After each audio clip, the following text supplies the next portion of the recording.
अखिलेश लगातार बने हुए हैं। अखिलेश, हमने अब पहले भी जिक्र किया कि जो पूर्व सीएम थे शिवराज सिंह चौहान, उन्होंने अभी जो बातें कही हैं मीडिया से, उन्होंने जो बातचीत की, उन्होंने कहा कि जो बीजेपी डिसाइड करेगी वही होगा। लेकिन इसी फैक्टर पर वो लगातार बने हुए थे। विधानसभा चुनाव हुआ, मेहनत किया, मुख्यमंत्री नहीं बनाए गए, लेकिन कहीं ना कहीं ये फैक्टर उनके सामने रखा गया होगा, ये बात रखी गई होगी कि लोकसभा में अगला नंबर आपका है। क्या लग रहा है वहां समीकरण मध्य प्रदेश में बीजेपी को लेकर के कैसे बदलेंगे? जिताओ कैंडिडेट, सीट्स पर उतारे जा रहे हैं ज्योतिरादित्य सिंधिया का नाम। हालांकि जो डाइसी सिचुएशन था वो बीजेपी ने क्लियर कर दिया है।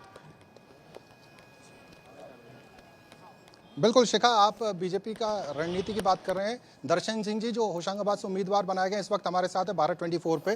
दर्शन जी, पहले तो बहुत शुभकामनाएं आपको, और ये टिकट मिला, क्या रणनीति है पार्टी की?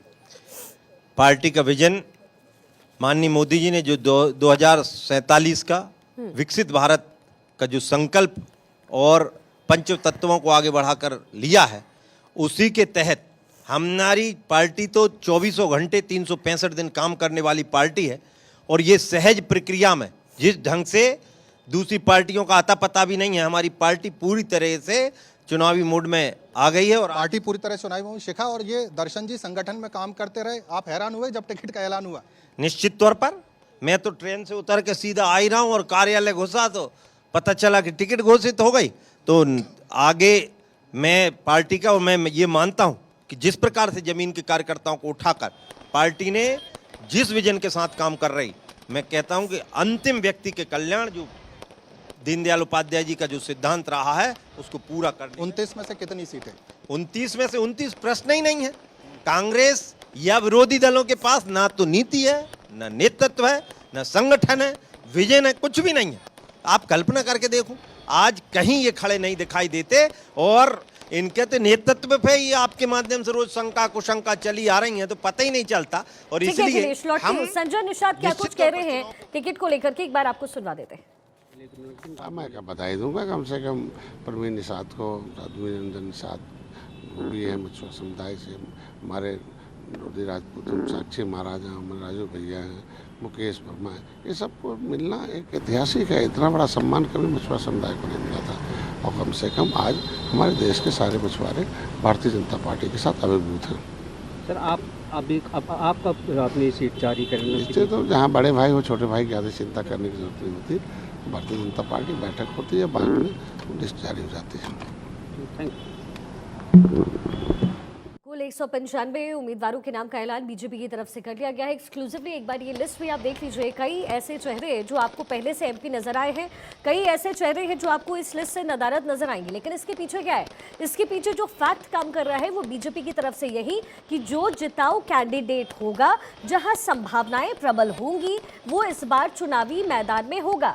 जैसे कि बिहार में भी हमने देखा, आसनसोल से दिया गया है टिकट, और आसनसोल से जब टिकट दिया गया है इस बार, तो कहीं ना कहीं उम्मीद यही है बीजेपी की कि जो जिताने वाला कैंडिडेट है उसका नाम सामने हो।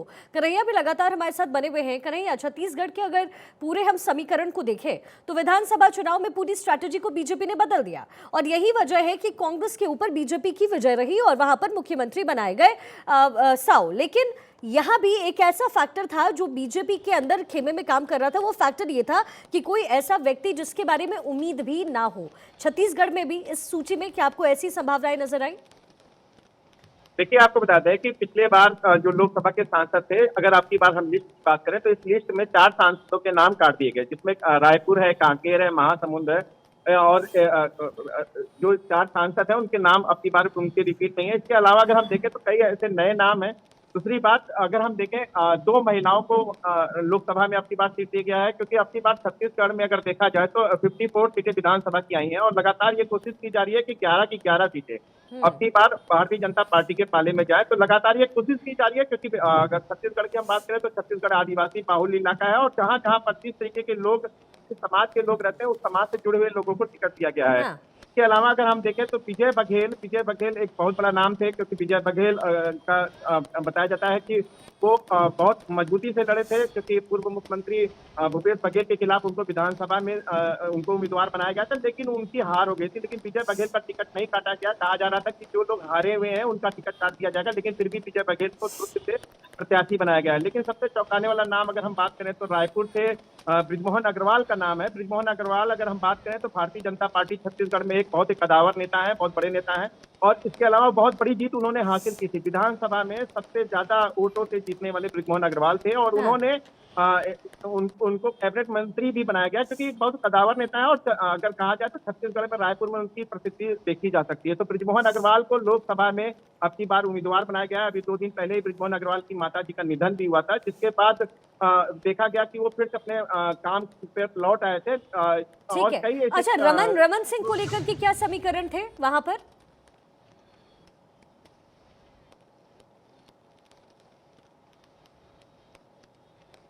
कन्हैया, क्या आप तक आवाज पहुंच रही है मेरी? हाँ, देखिए, राजनांदगांव में इसके पहले अगर देखा जाए तो 2 बार से जो रमन सिंह के बेटे हैं अभिषेक, उनको टिकट लोकसभा में नहीं दिया गया है। राजनांदगांव से ही वो सांसद रहते थे, लेकिन अब की बार अगर देखा जाए तो राजनांदगांव से इस समय सरोज पांडे को टिकट दिया गया है, और ये कोशिश की जा रही है वहां पर जो टिकट है वो टिकट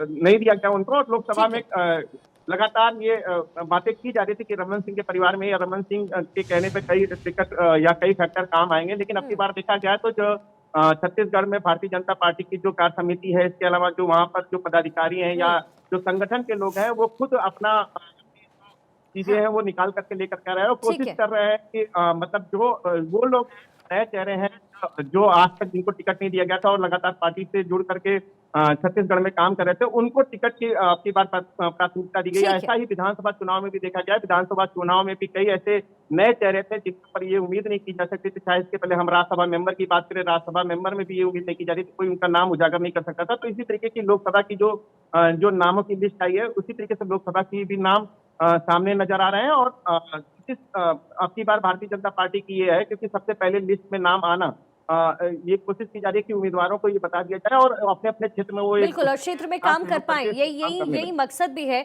तजम्मुल, अभी जम्मू कश्मीर को लेकर के आगे संभावनाएं क्या दिख रही है बाकी सीटों पर? शिखा, जम्मू कश्मीर के लिए बहुत ही महत्वपूर्ण है कि यूटी प्रेसिडेंट रविंदर रैना को टिकट मिलेगी या डॉक्टर शहनाज गनाई को मिलेगी। लेकिन जो 2 टिकटें आज भी गई, जिसमें आपको पता है कि जो रिपीट हो गए दोनों टिकटों पे, डॉक्टर जितेंद्र सिंह और जुगल किशोर, अब ये है कि क्या गुलाम नबी आजाद अब की बार मैदान में उतरेंगे या नहीं। इसी तरह से नेशनल कॉन्फ्रेंस का जिस तरह से कांग्रेस पार्टी पीडीपी के साथ और बाकी पार्टियों के साथ अभी तक जो है इंडिया अलायंस और गठबंधन क्लियर नहीं हो पाया, क्या इनमें से जम्मू और उधमपुर के लिए कौन सा उम्मीदवार होगा। हालांकि जो आंकड़े बता रहे हैं, डॉक्टर जितेंद्र सिंह के कामकाज और उसके बाद विकास के जो प्रोग्राम आए, जुगल किशोर के जिस तरह से प्रोग्राम आए, उससे ज्यादा मुकाबला मुश्किल नहीं लगता। लेकिन कश्मीर आते आते जब आप वापस आएंगे नॉर्थ कश्मीर, सेंट्रल कश्मीर और साउथ कश्मीर में अब की बार बीजेपी का कैंडिडेट कौन होगा। क्योंकि शिखा, ये जो कश्मीर घाटी की 3 सीटें हैं, ये एकतरफा मुकाबले में या पीडीपी ले जाती थी या नेशनल कॉन्फ्रेंस ले जाती थी। लेकिन अब जो कि समीकरण होने के बाद जिस तरह से दक्षिणी कश्मीर का एरिया जो है वो डिलिमिट होके जो है नौशेरा रजौरी के साथ मिला, इसी तरह से नॉर्थ कश्मीर का जो बारामूला कॉन्स्टिट्यूंसी उसके साथ बडगाम मिला, इसी तरह से सेंट्रल कश्मीर के कुछ इलाके जो पुलवामा के साथ मिले, जो कि दक्षिणी कश्मीर का बड़ा इंपॉर्टेंट पैकेट पीडीपी के लिए माना जाता है। आने वाले वक्त में तीसरा टिकट बड़ा अहम होगा। और क्या आने वाले वक्त में मैं आपको इसका बता दूं कि महबूबा मुफ्ती दक्षिणी कश्मीर राजौरी अनंतनाग से इलेक्शन लड़ती नजर आएंगी। अमर अब्दुल्ला जो है सेंट्रल कश्मीर श्रीनगर पुलवामा से नजर आएंगी, क्योंकि श्रीनगर और पुलवामा के साथ डिलिमिट हो चुका है। इसी तरह से नॉर्थ कश्मीर में सज्जाद लोन के मध्य मुकाबले में जो है नेशनल कॉन्फ्रेंस के कौन से सीनियर का लीडर होंगे जो चुनाव लड़ेंगे। जम्मू कश्मीर में आज की इस लिस्ट के बाद जो है बहुत ज्यादा उत्साह पाया जाता है, और प्राइम मिनिस्टर मोदी के 7 मार्च के उस जलसे से पहले हो सकता है कि दक्षिणी कश्मीर के लिए बीजेपी के कैंडिडेट का ऐलान हो जाएगा। और साथ ही साथ कश्मीर घाटी में PDP, National Conference, Congress, Democratic Progressive Azad Party और बाकी पार्टियों के उम्मीदवार भी सामने आएंगे। लेकिन जो भी है, एक माहौल तैयार हो चुका है। एक माहौल है, और जम्मू कश्मीर को लेकर के कहीं ना कहीं तजम्मुल एक अलग तरह का सेंटिमेंट है। इस सेंटिमेंट को हमने पार्लियामेंट में उठते हुए देखा, इस सेंटिमेंट को हमने लोगों के बीच उठते हुए देखा है, और इसी सेंटिमेंट से जो चुनाव लड़ने की रणनीति है वो ना केवल बीजेपी बल्कि कांग्रेस पार्टी भी करती रही है। अखिलेश मेरे साथ बने हुए। अखिलेश, 29 में से 24 सीटों का ऐलान, और क्या कुछ ऐसा नाम भी अभी रह गया है जिसको लेकर के दावेदारी प्रबल नजर आ रही थी, संभावनाएं प्रबल नजर आ रही थी कि पहली सूची में होंगे, लेकिन वो नहीं है? देखिए शिखा, एक चीज जो इस सूची से बहुत साफ नजर आई कि विधायकों को ज्यादा टिकट नहीं मिले। शिवराज सिंह चौहान विधायकों के उनको टिकट मिला। इसका मतलब ये है कि मोहन सरकार को एक तरह से फ्री हैंड मिलेगा। सांसद बन के दिल्ली जाएंगे शिवराज सिंह चौहान। मध्य प्रदेश की राजनीति में बतौर सांसद उनका दखल होगा, विधानसभा में मौजूद नहीं रहेंगे। एक जो हाईलाइट दिखती है, एक करेक्शन मैं कर दूं, आपने सही कहा था कि ग्वालियर का भी टिकट चेंज हुआ है और ग्वालियर गुना में ये इस बात की एक तरह से बात चल रही थी कि एक मराठी मानुष को लड़ाना है, यानी कि सिंधिया अगर गुना से लड़ रहे हैं तो ग्वालियर से जो पिछले मराठी मानुष थे उनका टिकट काट के भरत सिंह कुशवाहा को टिकट दिया गया, जो कि शिवराज के करीबी है। बड़ी बात यह है, नरोत्तम मिश्रा जो कि पॉलिटिकल तरीके से पिछला चुनाव हारे दतिया से, उसके बाद उनको लगता था कि पार्टी उनको कहीं ना कहीं इस राज्यसभा चुनाव में उनको टिकट नहीं मिला, लोकसभा चुनाव में भी फिलहाल अभी तक जो लिस्ट आई है उनमें उनका टिकट नहीं है। मुरैना, ग्वालियर और भोपाल, ये 3 चॉइस उनकी थी, लेकिन अभी भी कुछ सीट बाकी है जैसे इंदौर, उज्जैन, धार, क्या यहां से उनको टिकट मिला देखना दिलचस्प होगा। नरोत्तम मिश्रा का टिकट ना होना कहीं ना कहीं उनके लिए बड़ी निराशा की बात है। लेकिन एमपी की सियासत में नंबर 2 हमेशा कहे गए हैं, तो इसकी क्या वजह है? क्या ऐसा तो नहीं है अखिलेश की आगे संभावनाएं हो सकती है नरोत्तम मिश्रा के लिए? बिल्कुल, अभी एक इंदौर के लगातार वो प्रभारी रहे मंत्री के तौर पर, तो इंदौर सीट पर अभी कैंडिडेट का डिक्लेरेशन नहीं हुआ है। हालांकि कैलाश विजयवर्गीय की चॉइस वहां पे चलेगी और हो सकता है कि कोई बड़ा नेता, जैसे ब्रजमोहन अग्रवाल का फैसला छत्तीसगढ़ में आया, मंत्री थे लेकिन एक तरह से जूनियर के अंडर में थे, क्या वो कंफर्टेबल नहीं थे, ये देखना होगा। और क्या मध्य प्रदेश में भी कोई मौजूदा मंत्री जो कद्दावर हैं, चाहे वो कैलाश विजयवर्गीय जैसे कद्दावर नेता, क्या उनको टिकट दी गई पार्टी या वो कंफर्टेबल हो गए, ये देखना दिलचस्प होगा। लेकिन नरोत्तम मिश्रा का टिकट फिलहाल नहीं हुआ है। इंदौर पर नजर हो सकती है, लेकिन चांसेस बहुत कम है नंबर 2 रहे।